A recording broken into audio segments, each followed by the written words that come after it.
Hello guys, welcome to my video. So today I'm going to be solving the May-June 2022 question paper 2.2 for physics, and the question paper is 1 hour 15 minutes long, and I'm going to be explaining some of the concepts that were asked in this paper so that you can be able to understand and you can be able to apply these concepts as you'll be solving your question papers. I really hope that this video makes sense, and I would highly recommend that you first work out these questions yourself, and then you mark it, and then you can sort of use the video as a guide to some of the things that you've done wrong. Please do not just rely on videos so that you can be able to get solutions, but rather try to attempt some of these questions. And if there's anything that is unclear, please mention that in the comment section below so that I can be able to improve and make it better.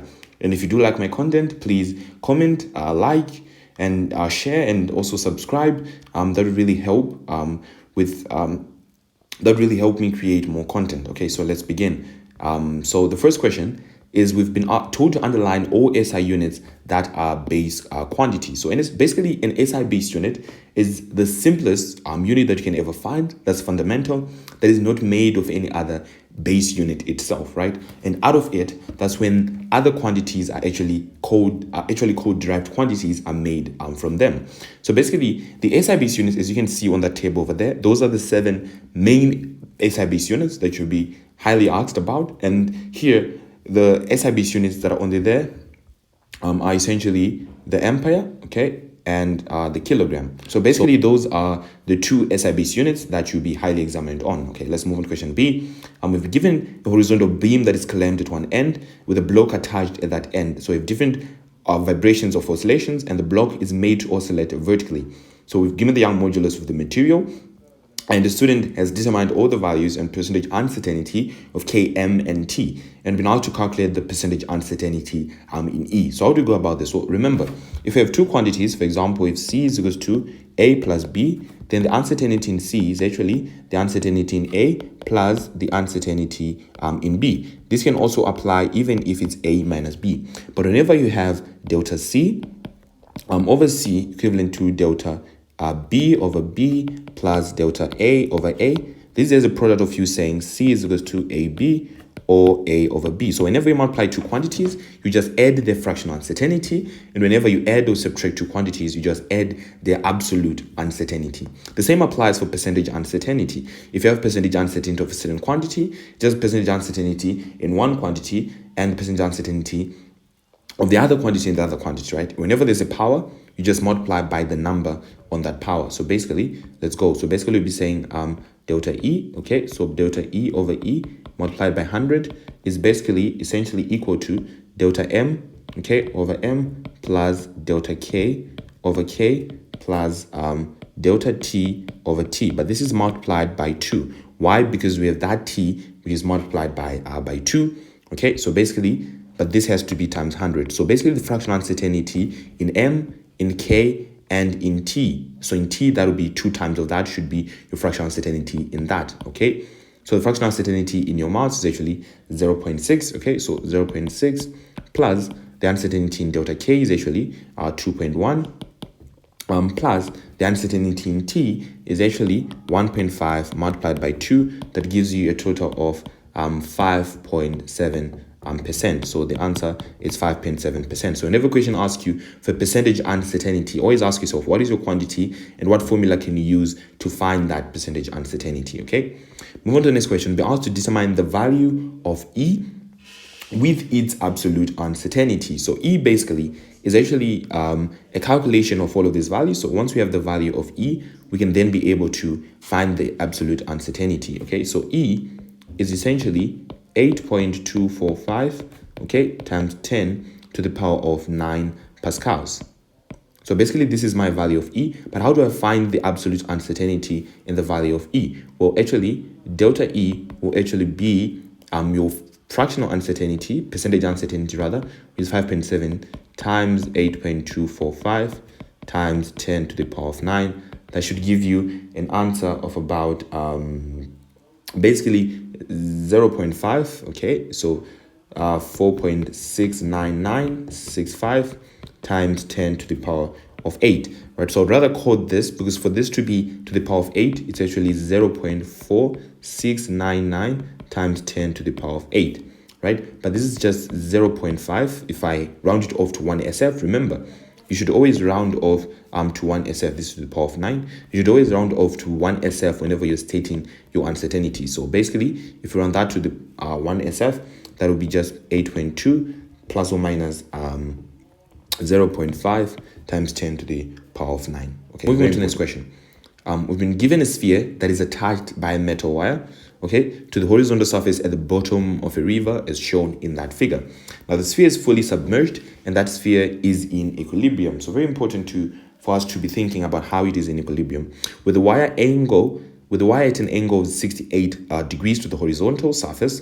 So the weight of the sphere, we've been given it as 32. So this sphere over here has a certain weight that is exerting downwards of 32 newtons, okay?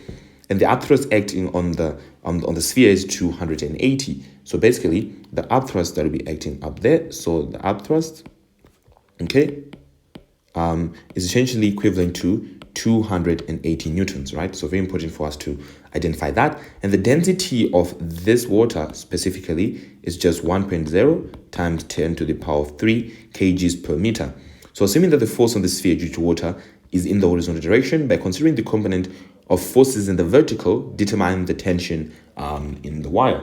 So basically, look at this. If we're to resolve this wire is basically the boy is trying to move upwards, right? So the boy is basically trying to move upwards. So the tension will sort of oppose the motion. So the tension will be trying to act in that direction because the wire is trying to move in the opposite direction. So basically, this is where our tension is going to be acting. And if I were to resolve this into two components, right? I'll resolve it into this component, okay? That'll be acting down, and I also resolve it into that other component, right? But that component acting down is actually T sine of 68. So that component is basically T sine of 68 that is acting down. But look at this. Those two components and the weight must be equal to the upthrust. So how do I find the tension? Well, basically, T sine of 38. So T sine, okay, of 38 plus our weight must be equivalent to the upthrust that will be acting on our particular object, right? So what is the weight and what is our upthrust? So our upthrust is basically acting up, which is 280.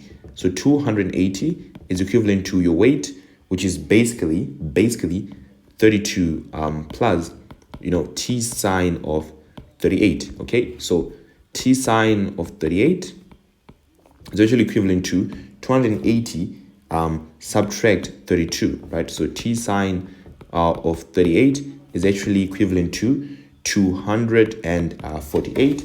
Hence the value of our tension, okay? Hence the value of our tension is actually equivalent to 248 divided by sine of 38. That gives you a tension that is actually equivalent to 270 newtons, right? So basically, that is the tension that we'll be looking for. So always ask yourself, what is the tension and what direction is it acting and how can I resolve it? And what are the two forces that are acting? Because it is in equilibrium, it will be equivalent to the upthrust acting up. For the sphere, calculate the volume of the sphere. So basically, how do you calculate the volume? Since the sphere is fully immersed in water, according to Archimedes' principle, the upthrust, okay, according to Archimedes' principle, the upthrust will be equivalent to the density, but this is the density of the water, okay, multiplied by the value of G, multiplied by the volume of the sphere itself. This should be equivalent, right? So basically, the upthrust divided by rho times G should be equivalent to your volume, right? So how do you find your volume? Your volume will be, what is your upthrust? Your upthrust is approximately 280. So your upthrust will be 280, okay? 280 divided by, what is your density? It's 1.0 times 10 to the power of 3, okay? Multiplied by 9.81. So that gives you a total volume of about 0.029, okay? So 0.029, okay? So basically, that is the volume of the sphere itself. So remember, upthrust is basically an upward force that acts on an object due to it being immersed in a liquid, right? So it's going to displace a certain volume of water, and the amount of volume that it displaces is actually equivalent to the upthrust force that acts on it. So we can then be able to find that particular force. Moving on to the next question. Calculate the density for the sphere.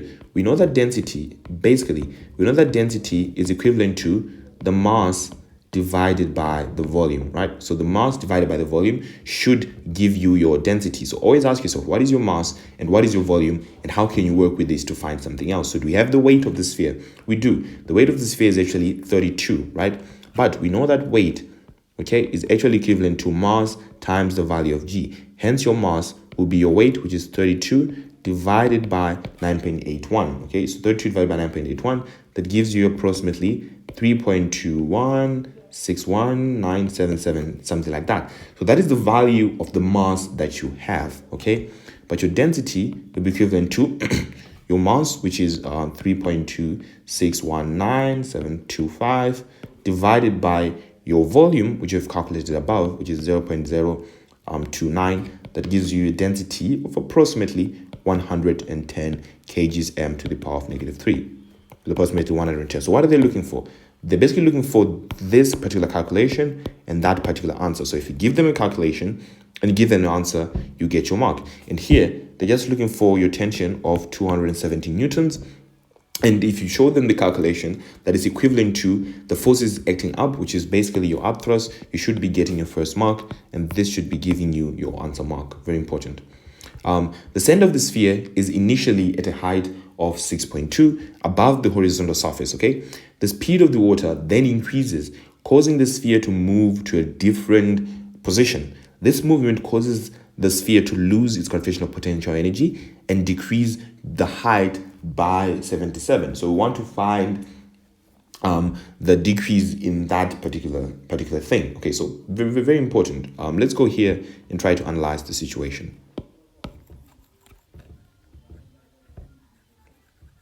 So basically what's happening is, as the speed of the water increases, it's going to move to a whole new direction. Okay, so it's something like that, and it's going to move basically to that particular direction, right?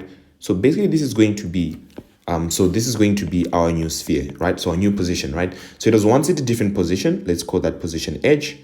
But because the water has flown, the rate of flow is increased. It is now decreased to a whole new height. Let's just call that height H2. Okay, so we have H1 and we have H2.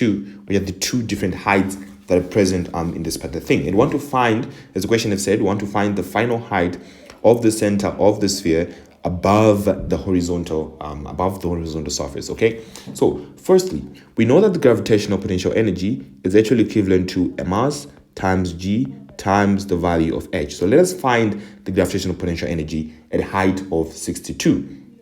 So basically it would be equivalent to 32 multiplied by 6.2. That's approximately 198.4 joules. So essentially, when it's at this particular height, it has 198.4 joules of energy, and want to find the new gravitational potential energy. Okay, so the new gravitational potential energy will be equivalent to that height if it has 198.4, and if we were to subtract the decrease by 77, okay, that should give you an overall answer of 121.4 joules. So basically at this particular height, it has 124 joules, right? At that height, it has 124 joules of energy, and we want to find the height at that particular 121.4. Okay, so basically it has 121.4, okay, joules of energy, and basically want to find the height that is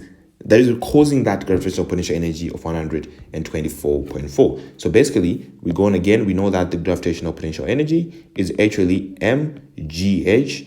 Okay, so the gravitational potential energy is 121.4. So if I divide by 32, I should be getting my new height. So my new height would be approximately 3.79, and that would be about 3.8, right? So essentially 3.8 meters, right? So what are the marking points? The marking points are, do you know this formula? So always, guys, I always say, state the formulas that you'll be asked, right? The next one comes from all that calculation, and the last mark comes basically from your answer that you'll be given, right? So think about this. It's at a particular height. It has a certain gravitational potential energy. If the gravitational potential energy changes by 77, basically, what is the height that we need for a gravitational potential energy that will be 77 less than the gravitational potential energy that it had at a particular point. We can therefore be able to apply our calculations, okay? Very important. Moving on to part D, the extension of the wire increases when the sphere changes position as described in B, and the wire obeys Hooke's law. And the question is asked us to state a symbol equation giving us relationship between the tension in the wire and its extension. Identify any other symbols that you'll be able to use. So basically, Hooke's law, as you can see over there, Hooke's law basically states the tension is equivalent to Kx. Okay, so basically this is essentially Hooke's law. Tension is equivalent to Kx, and how do you define it? Where K is a constant. So the question has asked me to define any other symbol that I use. I've used K, and K is a constant, so I can be able to find that value of K. Okay, move on to the next question. Before the sphere changed position, the initial elastic potential energy of the wire was 0.65. So before it changed position, at this particular height over here, the elastic potential energy at this particular height, the elastic potential energy, okay, so the elastic potential energy at this particular height was, as you can see from the question, was 0.65. So at this particular height, it was 0.65 joules. So what do we need to find? Okay, so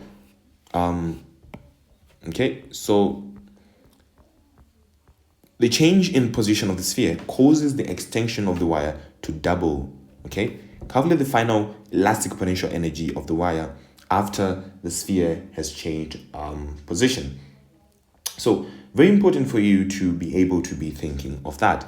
So basically, guys, think about this. We know that the elastic potential energy is actually equivalent to half your force, which is your T, multiplied by your extension, which is your X, right? So what is your force? It's the tension, and the extension is basically the value of X, right? But get this.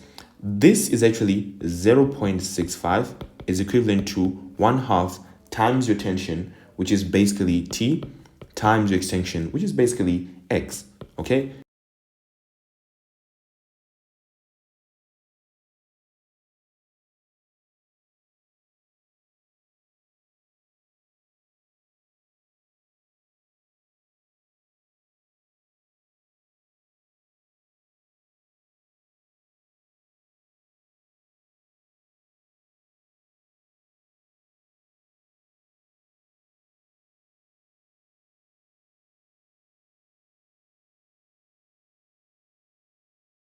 Moving on to the next question. This is question 3a. A man is standing on a wall and they throw a small vertical ball upwards with a velocity of 5.6. So the man is going to throw this ball upwards with a velocity of 5.6.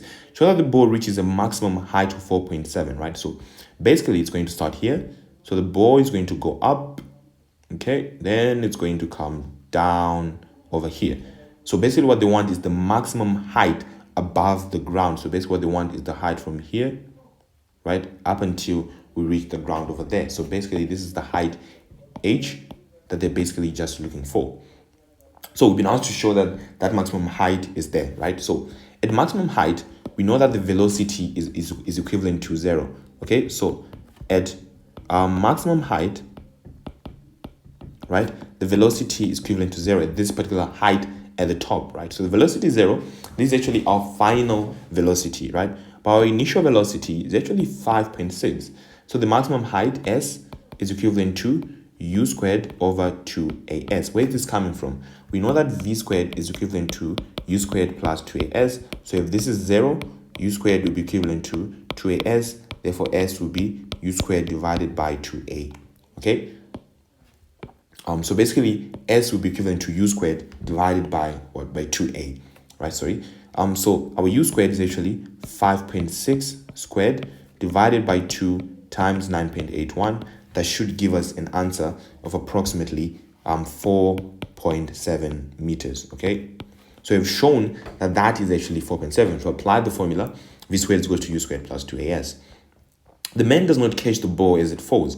Calculate the time taken for the ball to move from its maximum height to the ground. So what do we have, guys? We have the value of s, which is actually 4.7 meters, right?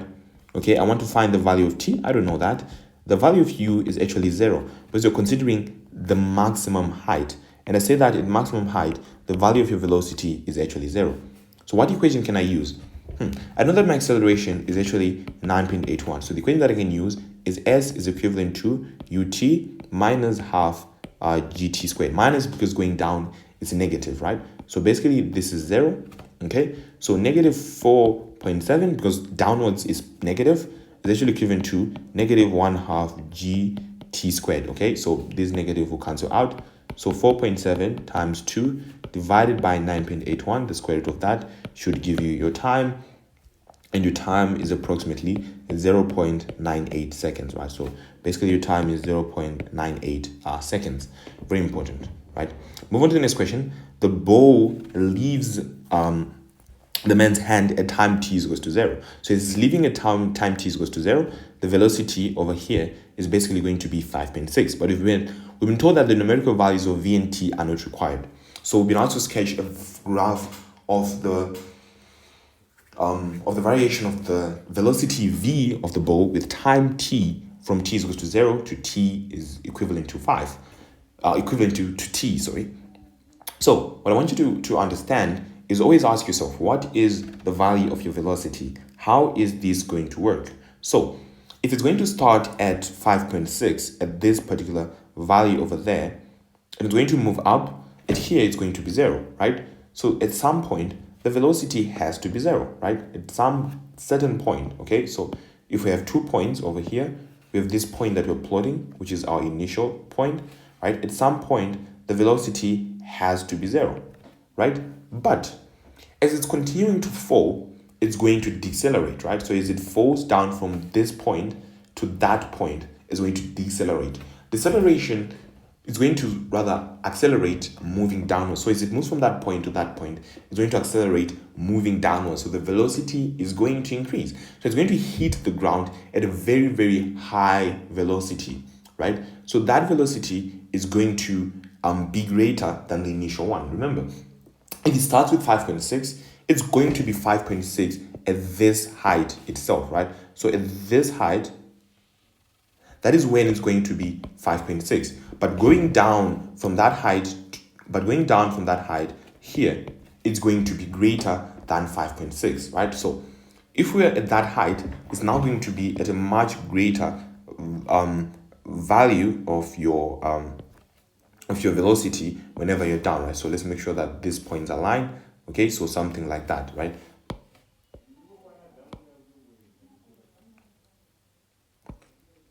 And you basically just plot our graph, right? Very important, right? So we're looking at how, so we just plot our graph just like that, okay? So let's make sure that, okay, something like that. So let's make sure that the points are aligned. So it's basically something like that, right? So it goes from so it starts from a very high value of 5.6, but ends at an even greater value. So what are they looking for, right? So they're looking for 3 things because they're basically 3 marks, okay? So the first thing that they're looking for a line drawn from a non-zero speed, okay?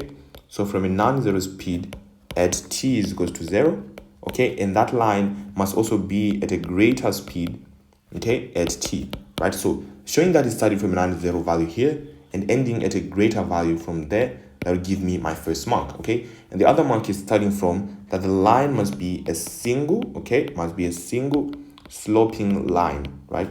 So a single sloping line. So this is basically a single sloping line, and that gives me my other B1 mark, okay? This is basically a single sloping line. And my last mark, that it has to start from a positive, okay? From a positive non-zero value, okay? Positive non-zero value, and then it has to end with a negative non-zero value, okay? Negative non-zero value. So starting here again, positive, negative, that gives me my last mark. So those are the 3 marks that you should be asking for. It has to be a sloping line with negative gradient, starting from a great value of speed, which is positive at t is equal to 0, but ending at an even greater value of the speed at t is equivalent to t. Z1 is represented by the gradient. So the gradient of a velocity time graph basically represents acceleration, right? So the gradient here represents the acceleration. The man now throws a second bow with the same speed, okay, vertically. It has the same velocity from the same height as the first bow, but the mass is now greater than that of the first bow. Assuming that air resistance is negligible, for the first and second bow, compare the magnitudes of the acceleration. So basically, we have mass and we have the second bow, which is greater than that of the first bow, right? So we want to look at how this is going to affect something, right? So basically, we know that if we have two bows, right? So let's just make an assumption, right? I have bow A, okay? And bow A has a mass of 2 kgs, okay? And then I have bow B, okay? And bow B has a mass of 4 kg. And I want to let them fall, right? But I have one condition, right? And B, my condition is that air resistance is negligible, right? So that's my condition. Air resistance is negligible, right? But I want to find the acceleration of these two balls, right? So they'll fall basically due to the influence of gravity, right? So how do they fall? My calculation can either be, right, from this point it's going to fall down, right? So from this point they're going to fall down and they're going to reach the ground over here, right? So basically when they're going to fall down, they're going to reach the ground over here. This is also going to fall down and it's also going to reach the ground over there, right? So what calculations can I make? Well, I could say that u is equal to 0 for this bow, therefore u will also be equivalent to 0 for that bow, right? But get this, the acceleration a is equal to g will be the same. Nothing will change because mass does not affect the acceleration due to gravity. They will always fall with the same acceleration. Why do I say this? Well, you know that v squared is actually equivalent to u squared plus 2as. Do you see any mass in that equation? There is no mass. So an increase in mass does not affect any variable in that equation. So they will still fall with the same acceleration. The value of u was 0 at the beginning, so the acceleration will also be the same. We also say s is equal to ut plus half at squared. Do you see any mass in that equation? There is no mass, meaning that the acceleration will not change. We know that v is equal to u plus at. If it has a certain value of v, a certain value of u, the acceleration will not change. So the acceleration will always remain the same based on the masses that certain balls have. Okay, so if they have different masses, it doesn't matter. The magnitude of the accelerations is going to remain the same. Okay, so the magnitude of acceleration is going to be the same. Okay, and the speeds, if acceleration is the same, basically the speeds will also be the same. Okay, so the speeds will basically be equal, okay? All the speeds will be the same. Okay, move on to the next question. This is a question on dynamics, okay? So very important, right? So this is a question on, move on to the next question. So this is a question on dynamics, okay? So very important topic. The first question has been asked to state the principle of conservation of momentum. So basically, it says that the sum or total, okay, total of momentum, okay, before collision, right, before collision is equal, okay, to the sum of the total momentum, okay, after collision, right? But there's a condition, right? Provided, okay, provided that there is no, okay, there is no external, right, resultant force. So very important, right? Some other texts might say, provided it is an isolated, right? It is an isolated system. Right, so basically those are the two conditions, right? The sum of total of the momentum before collision will be equal to the sum of total momentum after collision, provided that there is no external resulting force or it is an isolated system. So the first one, talking about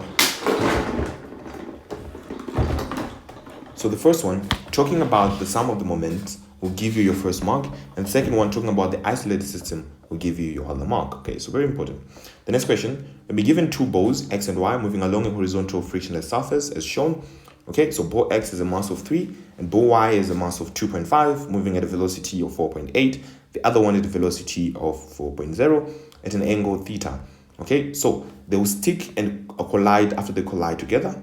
And after colliding, the balls have a velocity of 3.7. So basically, they stick. Okay, so the balls stick together over here, right? By considering the moments and the combination of the moments along line AB, calculate the angle of the angle theta. So basically, whenever we talk of momentum, we say momentum is a vector. Meaning momentum can be conserved in the vertical, momentum can be conserved in the horizontal. So those are the two things under which momentum can be conserved, depending on the kind of system that you have. So basically, if we're looking at the components of the momentum along line B, we can have momentum in the vertical. We can also have momentum in the horizontal. So let's first start with the first one. Considering momentum, okay, considering momentum in the horizontal, right? So this is very important, considering momentum in the horizontal, right? So what do we have, right? Momentum in the horizontal, if you consider this first ball, if we were to resolve it, this momentum in the horizontal is basically going to be this, right? And also that will also going to be resolved into this momentum, both in the horizontal, right? So for the first one, the momentum will basically be 3 times 12, but 3 times 4 cos theta, right? So it's 3, okay? So 3 times, very important, right? So 3 times 4.0, okay, cos theta, plus momentum in the vertical for that one is actually 2.5 times 4.8, okay? So 2.5 times 4.8, again, cos of theta, that must be equivalent to those moving at 3.7. So basically that's 4.8, okay? So if we have 2.5 and 3.0 over there, so that's 3.0 plus 2.5, both of them moving at both of them moving at 3.7, okay? So both of them moving at 3.7, right? So how do you find that? Well, this is actually 12 cos of theta, okay? Plus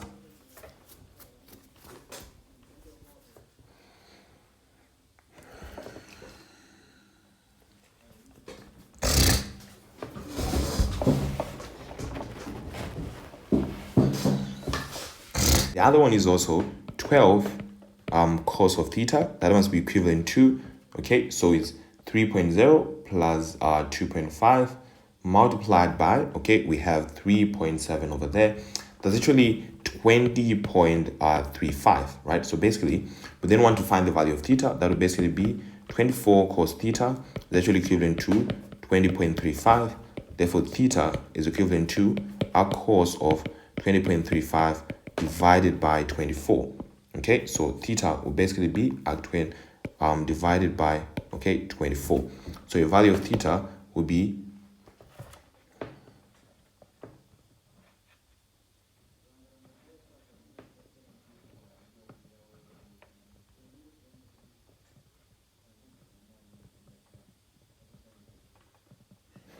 approximately 32.0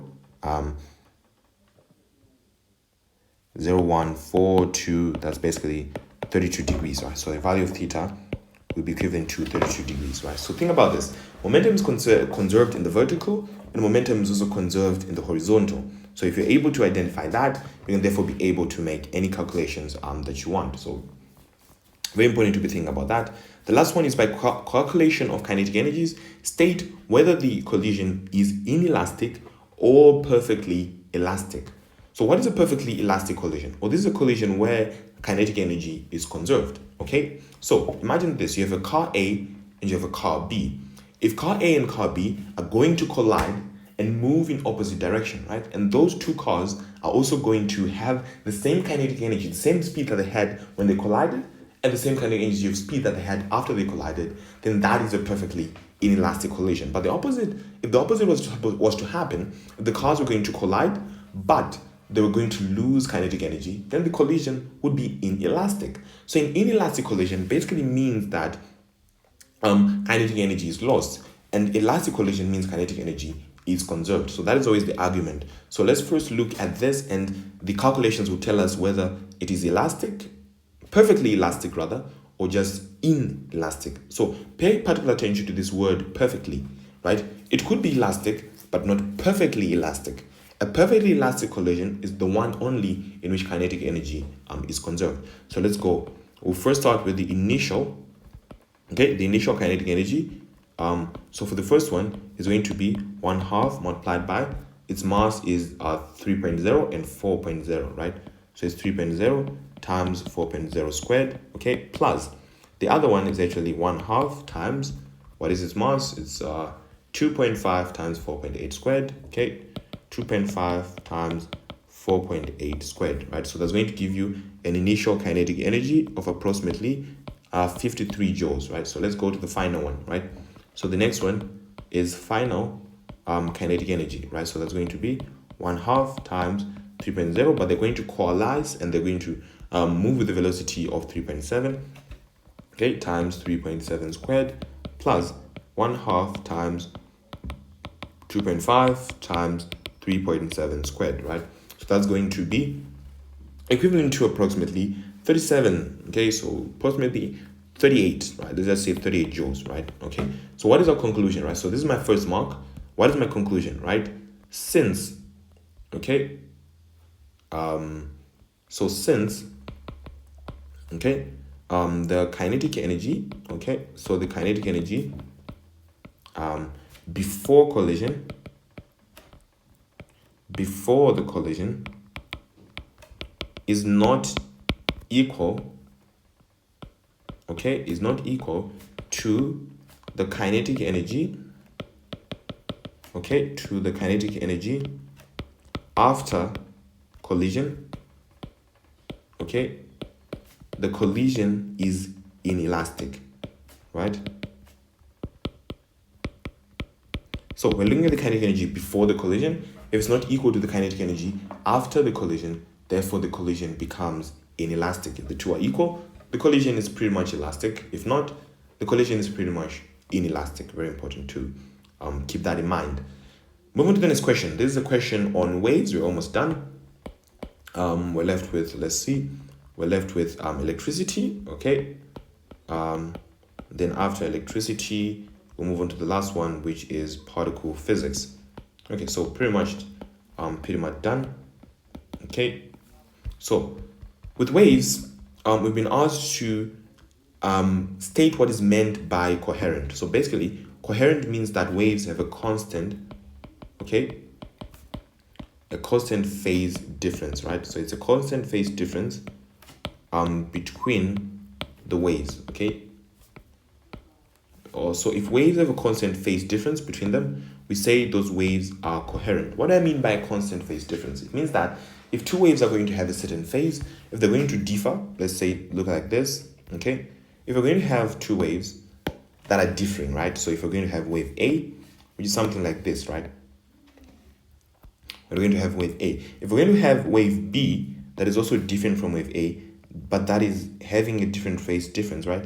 That phase difference is supposed to be constant because here and here, these two waves have a certain phase difference, right?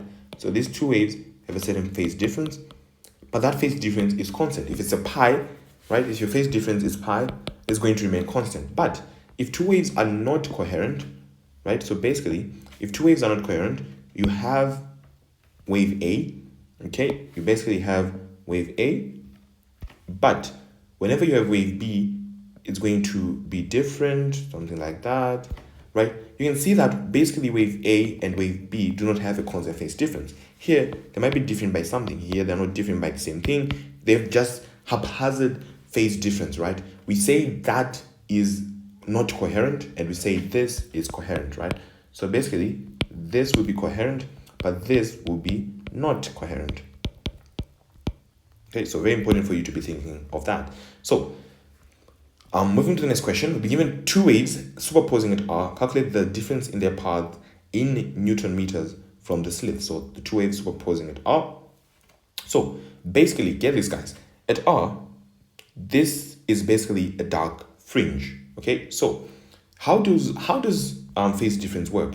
Whenever you have the central bright fringe, your phase difference is going to be 0. What does this mean? It means that if I have a wave A, which is moving from here, right, from that slit, and another wave A moving on from that slit, what's going to happen is their phase difference is going to be 0. Okay, so their phase difference is going to be equivalent to 0. Right? The path difference is also going to be equivalent to 0, right? What do I mean? Well, if waves are going to meet at a certain point, then the path difference is going to be 0, right? Because the path difference is basically what distance does it take for someone to move from a different point and then the other person to move from that point. I give you an example. Imagine you have house A and you have house B. Okay, house A is located at that point and house B is located at that, right? And you have two people in house A and house B, and they want to reach a common well that is over there. They want to get some water, I assume, right? If they're going to move, if they're located at a certain distance, right? So let's say this is position 1 and this is position 2. If the houses are located at these two positions and they're going to move in a straight line along this path that I've created for them, right? Along this particular path that I have created for them, they're supposed to meet at this particular well, the path difference is going to be 0 because they're basically moving the same distance from point A to point B than from point C to point D, right? So the path difference is 0. What is the difference in their path? It's 0, right? But a path difference of 0 corresponds to a phase difference of 0, right? So let me take the well and put it somewhere over here, right? At position A. So this is A, this is B. Let me put it over here at point C.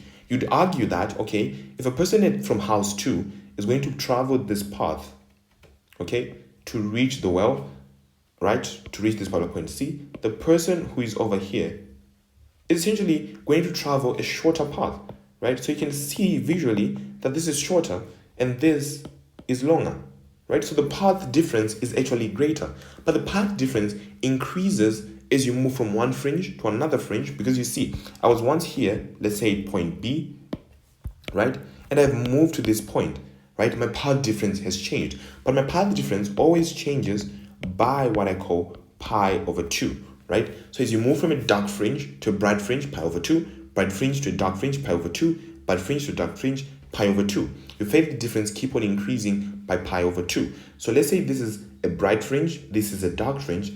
Now what if we move on to a light fringe, right? Considering our same example, we have now moved the house, the well to this point C, right? So this one is going to travel a longer path in order for them to reach the well. So this one is basically going to travel a longer path, okay, in order for them to reach the well, but this guy is just going to travel a short path, right? Because it's much closer to their house, right? So this is way shorter, okay? But this is way longer, right? But this path is longer, right? But it's going to be longer by what? By pi. Because they always differ by pi over 2, right? So it's going to be different by pi. So it's just, right, comparing that if this was once point A, then I've moved on to point B, then I move on to point C. So from here to here, it was pi over 2.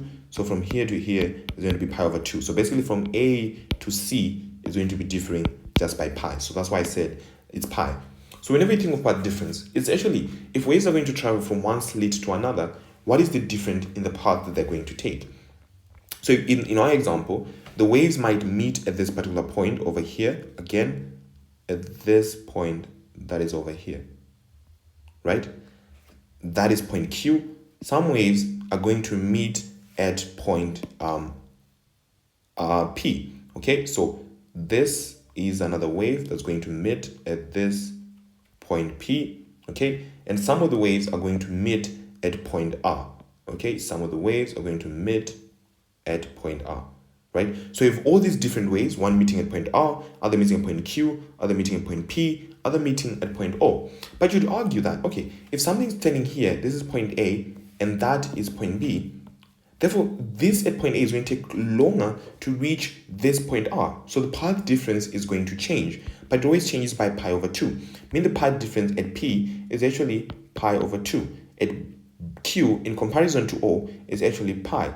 At R, in comparison to O, is actually 3 over 2 pi, right? We always compare to the central bright fringe, but whenever we compare two fringes, bright and dark, pi over 2. But comparing with O as the reference, it always changes by pi over 2, by pi, by 3 over 2 pi. But we know that pi is actually 360 degrees. So the phase difference, if you want to state in phase difference, here is 0 degrees. Pi over 2 is just 180. That becomes 360 degrees. That becomes 540 degrees. So whenever you have 180, degrees, that's a dark fringe. Whenever you go to 360, bright fringe. You add 180, dark fringe. You add another 180, bright fringe. You keep on alternating and moving on and on. So that is how the concept of path differences work. What is the difference in your path? In comparison with the center of bright fringe, we keep on changing by pi over 2, by pi over 2, by pi over 2, by pi over 2. So if we then want to find the path difference at r, like I've said, it's going to be pi over 2, pi over 2, pi over 2, going to be 3 over 2 pi. So the path difference at r is essentially going to be 3 over 2 multiplied by pi. So that's 3 over 2 multiplied by the value of pi, 660, multiplied by 660 nanometers. That's going to give you an answer of approximately 990. So 990, right? Then you'll be asked to find their phase difference. Like I said, it's going to be 0 there, 180, 360, 540. So the first difference, okay, the first difference is going to be 360 multiplied by 1.5 is basically 540, right? So just keep that in mind. The path difference is going to change. The phase difference is going to change by what? By pi over 2, by pi over 2, by 180, by 0, by that, and you'll be fine. Moving on to the next question, about to calculate the distance or Q.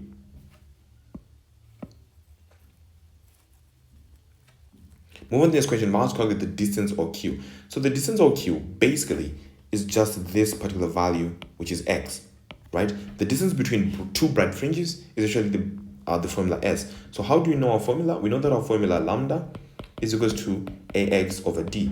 Just stating that formula, guys, you already get 1 mark. So please state the formulas and you have a lot of marks. So d times lambda.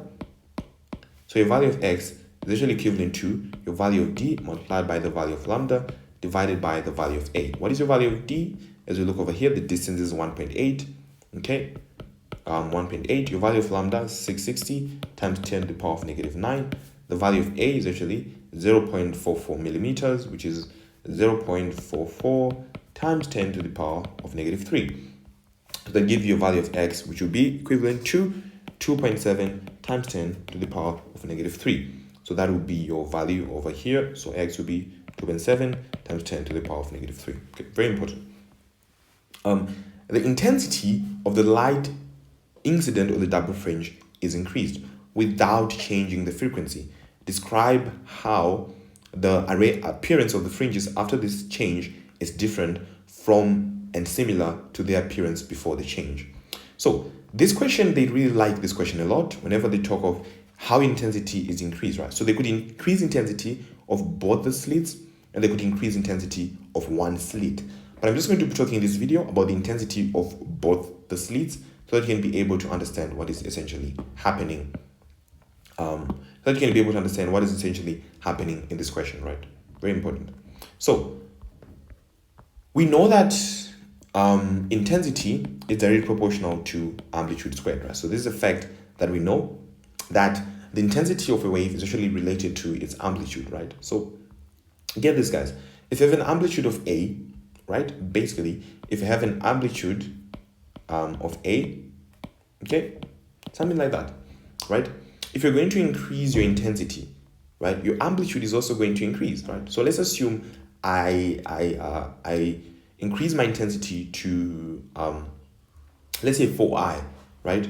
So if my intensity is now 4i, so 4i will be Ka2 squared, but I is equivalent to Ka, okay? So I is equals to I over A is equivalent to K, so 4i is equivalent to K over I, okay, equivalent to I over A multiplied by A squared, right? So that's A squared here, okay, multiplied by A2 squared. So this will cancel out, so your value of 4A is 2A squared will be equivalent to A2 squared, right? So your value of A2 will just be the square root of 4A squared. So your value of A2 actually will be 2A. So if I'm to double my intensity, my amplitude is going to change. And my amplitude, if I'm going to increase my intensity to 4i, my amplitude is going to be 2a, okay? So if I've increased my intensity to 4i, my amplitude is therefore 2a. What does it tell me about what's going to happen here? Right, so what happens with these fringes, whenever we have a bright fringe, so whenever we have a bright fringe over here, so I'm just going to look at these 2 points, right? Whenever we have a bright fringe over here, so what happens with this is whenever we have a bright fringe, right? So for example, at this point where we have a bright fringe, right? And whenever we have a dark fringe, so dark fringe is basically over here, okay? What essentially happens is for there to be a bright fringe, we need constructive interference, okay? And for there to be a dark fringe, we need destructive interference, okay? But previously, I had a wave that had an amplitude of A, okay, that was meeting with an amplitude of A.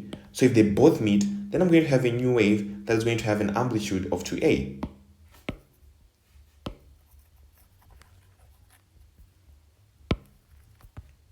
If they're going to meet, then I'm going to have a new wave that is an amplitude of 2A, okay? But get this, if I have a wave that is an amplitude of 2A, now the new one, that's going to meet with another wave that is an amplitude of 2A, basically the amplitude is going to be what? 4A, right? So if I was having 2A, now I have 4A for my constructive, then the bright fringe is going to be way, way, way brighter, right? So my first point, if I increase my intensity, the bright fringe, okay, so the first point is that the bright fringe will be brighter. Why? Because the amplitude at that point has actually increased, right? So if the amplitude has actually increased, it means that constructive interference occurs, the bright fringe will be much brighter, right? And the next point is regards to dark fringe. If you have A and A, destructive means they cancel out, they meet in antiphase and they cancel out. So you're going to have an amplitude of 0. But if you have 2A and 2A, you're also going to have an amplitude of 0, right? So there's no change that's going to happen to your destructive fringes. So your dark fringe will remain the same, right? So no change to dark fringes. Okay, no change to dark fringes. Okay, so very important. And the last one that we're looking at is the fringe separation. There is no change again to the fringe separation. They won't change. What's going to change is just their brightness, right? So no change to the fringe separation. Okay, so very important for you to be thinking of that. Moving on to the next question. The light of the wavelength 660 is now replaced by blue light from a laser. Study and explain the effect, if any, that has been made to the separation of the two slits so that the fringe separation is the same as it was for light with wavelength of 660. Now, I would highly recommend, I've put some wavelengths over there for all the visible light spectrum, but I would highly recommend that you just learn them in a way that's very easy for you, so that you can be able to understand how they might be solved. But basically, think about this, right? Light exists from Roy, G, Biv, okay? So basically, this is visible light, but visible light lies from 300 to 700. So visible light lies essentially from 300, so over here, to over 700. That is basically the range of the wavelengths of what? Of white light, okay? So if you have 660, you're basically somewhere over here, right? So you don't need to know specific ones, but if you have 660 nanometers, you're basically over here. But if you move to blue light over here, blue light basically has less, okay? Has less than 660 nanometers. So the blue light actually has less than 606 nanometers, right? So that's the first thing that we should be mentioning, right? We should be saying that blue light, okay? Blue light has a shorter wavelength, right? So blue light is a shorter wavelength, right? Which is our first suggestion, right? Which is the first observation of how blue light has a shorter wavelength, right? And the next one is, what then should we do to make sure that the fringe separation is the same, right? What do we know? We know that lambda is equivalent to AX over D. But we want to make X constant, right? We know that lambda is equivalent to AX over D, but we want to make this value of lambda constant, right? So we're very much interested in that value of lambda. So if we're decreasing this value of lambda, then we need to have the same effect on the right-hand side because D is constant, right? Get this. D is constant, right? So if I decrease lambda and I want to have a constant value of A, I know that, so let's make this much easier. I know that X, okay, X will be equivalent to lambda D over A, okay? So if I'm going to increase this, so let's look at possible combinations. So if I'm going to decrease this right? I can't increase this. Get this. So let's just assume random numbers. So let's say if lambda is 2, right? And then if a is 2, we're getting a value of what? Of 1. Okay, so if I were to decrease 2 and let 2 be 1, right? And I increase 2 to 4, I'm going to get an answer of 0.25. I won't get an answer of 1. So if I decrease the numerator and I increase the numerator, I get an even smaller value. But what if I were to decrease 2 to 1? And I also decrease a to 1. You see, my answer will also be 1, right? So if I decrease a, which is the slit separation, I will also decrease because I've decreased the wavelength, x will remain constant, which will be my constant value over there, right? So what should I do? Basically, I should therefore decrease, right? So I should therefore decrease the slit separation. Okay, very important. Moving on to electricity, we're almost done. We've given a network of 3 resistors of resistance R1, R2, and R3, respectively. We must show that the combined resistance of the network is given by R is equivalent to R1 plus R2 plus R3. So basically, we know that if things are in series, they're going to basically share the voltage, right? Things are in series, they're going to share the voltage. So the total voltage V is actually V1 plus V2 plus V3, right? But, okay, we know that V is equivalent to IR. So IR is equivalent to IR1 plus IR2, okay, plus IR3. Okay, we factor out the value of I. We're left with R, which is equivalent to, factor out the other value of I, R1 plus R2 plus R3. Those two cancel out. Therefore, my value of R is actually R1 plus R2 plus R3, right? So this is shown, right, with this is the same as that expression, right? Very important. A battery of EMF 8 and negligible internal resistance is connected to a thermistor, a switch, and 2 fixed resistors, right? Resistor 1 has a resistance of 6, right? And resistor 2 has a resistance of 4. So we've been asked to calculate the potential difference across R1 when the switch is open. So this switch is open, meaning nothing flows across this thermistor, right? Nothing flows here. We're only left with these 2 things to consider. Okay, so what do we do with this? Well, get this.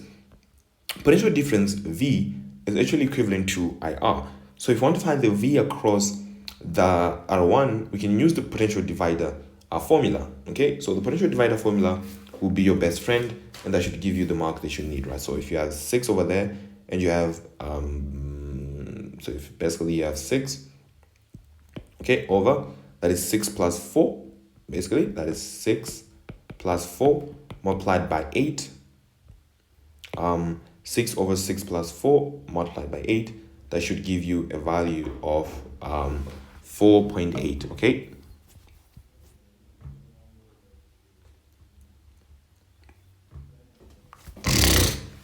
Answer of 4.8 volts. So your answer is actually 4.8. So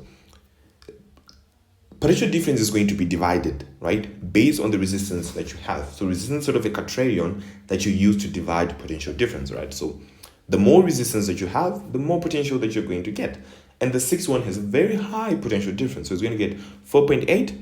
And, you know, I love electrons because they're very considerate, right? They know that this thing has a lot of resistance because it's going to need a lot of potential difference. So the bigger the resistance, the greater the potential difference that it gets. And you see here it got 4.8. And current also understands that, that one should also get, you know, something else, right? So it will get the remainder that will be left because it is a very small resistance, right? So I really love current. Electrons in general, because they're very considerate. They know that, you know, they don't just dump all of the energy into the 4. They very consider and weigh the odds and give wherever there is a high resistance, right? So no, very important. Switch X is now closed and the resistance of the thermistor is 12, right? So calculate the current in the circuit, right? So basically we have closed this switch. Okay, so let's close the switch over here. But the resistance of this guy is 12, right? So we've been asked to calculate the current in the battery. Okay, so let's do this. Okay, so we need the R total, right? We need the total resistance. So basically, your total resistance is actually R1 plus, right? We apply the product rule for these two are actually in parallel. So we can then say 1 over R1 plus 1 over R2. But basically, we multiply this through. We have R1 times T over R1 plus T, right? Which is called the product sum rule. Whenever you have two resistors which are in parallel, the product of their resistances divided by the sum of the resistances is your total effective resistance, right? So it's very important for you to be thinking about that. So R1 is basically 6 plus R2, which is 4 plus times 12, okay, is 4 times 12 divided by 4 plus 12, right? So that gives you a total of about 9 kilo ohms, right? Which is basically 9,000 ohms, right? But we know that V is equivalent to IR. So how do you find the value of I? I will be just 8 divided by 9,000. So your value of I will be 8.9 times 10 to the power of negative 4 amps. So 8.9 times 10 to the power of negative 4. That would be the value of your current. So always be thinking about that. What is your total resistance and how can you find the current, right? Very important. The switch X remains closed. The temperature of the thermistor increases. So, right, very important for you to understand this. What is a thermistor and how does a thermistor work?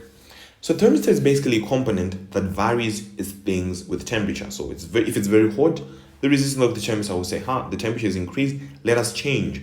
If the temperature is very cold, the resistance of the thermistor will change. Say, it's very cold, the resistance is going to change. So the resistance of a thermistor varies based on the temperature that will be there, right? So how does it vary? So essentially, the resistance has two axes, right? So this axis, we say this is the resistance, right? And at this axis, we'll say this is the temperature.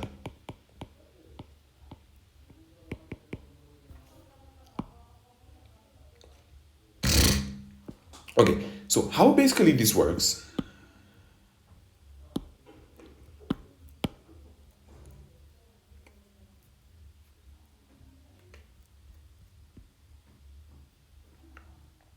So basically how this works is that, you're going to have this particular thing over here, okay? So basically how this works is you're going to have this particular graph over here, right? Something like that, right? So as temperature increases, right, the resistance actually decreases, right? So as temperature increases, the resistance actually decreases. So as you can see, if I'm at this particular temperature T1, I have basically a very small resistance, right? R1. But if I'm at temperature T2, this particular temperature T2, I have a very high resistance over there, right? So the higher the temperature, the lower the resistance. The lower the temperature, the higher the resistance. So as I decrease the temperature of a thermistor, I should have high resistance, right? So the thermistor resistance increases. So that's my first point, right? So the thermistor resistance, right, decreases, right? But as its resistance decreases, okay, right? So, no, that's not true. So the thermistor resistance, okay, actually increases, okay? So, but as its resistance increases, okay, as its resistance increases, right, the total resistance increases, right? So the total resistance actually increases, okay? But as the total resistance increases, but V is actually equivalent to IR, okay? As V is constant, right, the total current therefore decreases. So the total current decreases, right? But if total current decreases, we know that power is equivalent to EI, okay? Power is actually equivalent to EI, and E is constant, okay? Hence, power actually decreases. So what are they looking for, right? Do you know that the thermistor's temperature increases as the resistance decreases? If you do, you get your first mark. Do you know that as its resistance increases, the total resistance also increases and the total current will decrease? So basically, if you know these facts, you will get your second mark. And do you know that, so this get your M1 mark. And do you know that the power will also decrease because E is constant, right? And since E is constant and the current is actually decreasing, your power will also decrease. If you know that, you get your A1 mark. And that's basically it, right? Moving to the last question, particle physics. So particle physics, then we're done. So we've given a nucleus of cesium-137, which decays by emitting a beta negative particle to produce an element X, an anti-neutrino, and the equation is represented by that, right? So let's draw the equation. So we have 137, 55, okay, CS, and it's going to decay like that, right? So it's going to form a nucleus X plus, we know that a beta negative particle has a charge of -1, that is 0, okay, and an electron anti-neutrino is actually 0 plus 0, okay, so 0 and 0, something like that, right? But if this is 0, then that should also be 137. If this is 55, then this should be 56, okay, so that the charge at the denominator, at the bottom, the total proton number and the total nucleon number must be conserved, right? So very important. So the value of P, right, is going to be 0, okay, so the value of P is 0. The value of Q is 137. The value of R is actually -1. And the value of X is actually 56. Okay, so you get your 2 marks. Say the name of the group to which the beta particle and the anti-neutrino belong to. These are known as leptons. And leptons are particles which do not experience the strong nuclear force. They're not found in the nucleus, so they don't experience the strong nuclear force. A particle Y has a combination of DDD. A particle Z has a combination of UD, where U represents an antiquark. Show that the charge of the two particles are equal. So very important. So antimatter is basically the opposite of matter, at the same mass but different charges, right? So a down quark, okay, so let's write that. A down quark basically has a charge of -1/3e, right? An up quark basically has a charge of +2/3e. Right? An anti-down quark has a charge of +1/3e. An anti-up quark has a charge of -1 or a -2/3. Okay, so it has a charge of -2/3e. Right? So if you have a particle Y, okay, so for particle Y, it's down, down, down, which is -1/3 minus. So for particle Y, it's down, down, down, which is -1/3 plus -1/3, okay, plus -1/3. So essentially, that will give you -1e, right? For particle Y, it's actually an up quark, okay? So for particle Z, it's actually an up quark and a down quark, right? So anti-up is actually -2/3, down quark is -1/3, so that gives you an answer of -e. Okay, -1e, right? So that's very important, right? So they have the same charge because they have the charge of -1e.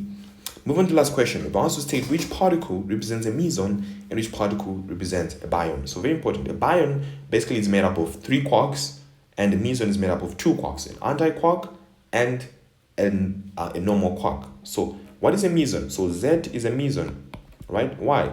Because mu and D, okay, right, consists of a quark,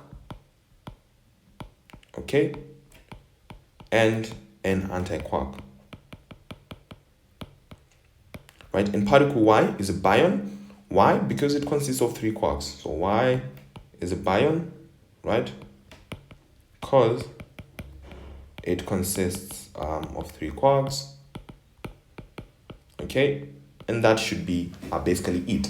So because it consists of 3 quarks, it's a baryon, and it has 2 quarks up and a quark and an antiquark, then it's a meson, right? So we're done with this paper. So it was basically a bit of particle physics, testing the concepts of electricity. Do you know how circuits work and how they can be arranged? Especially these graphs, I'd highly recommend you read a lot about them, especially resistances for thermistors as well as for light dependent resistors, right? Then we had a little bit about waves over there, especially superposition. Very important for you to understand how intensity works and how changes happen because of certain parameters that you alter, right? We did a little bit of dynamics and with a little bit of kinematics, right, here and there. The other one was just upthrust, force density and pressure. Then the first one question was just uncertainty and units. Okay, so thank you for watching. I hope you enjoyed it, and I'll see you in the next one.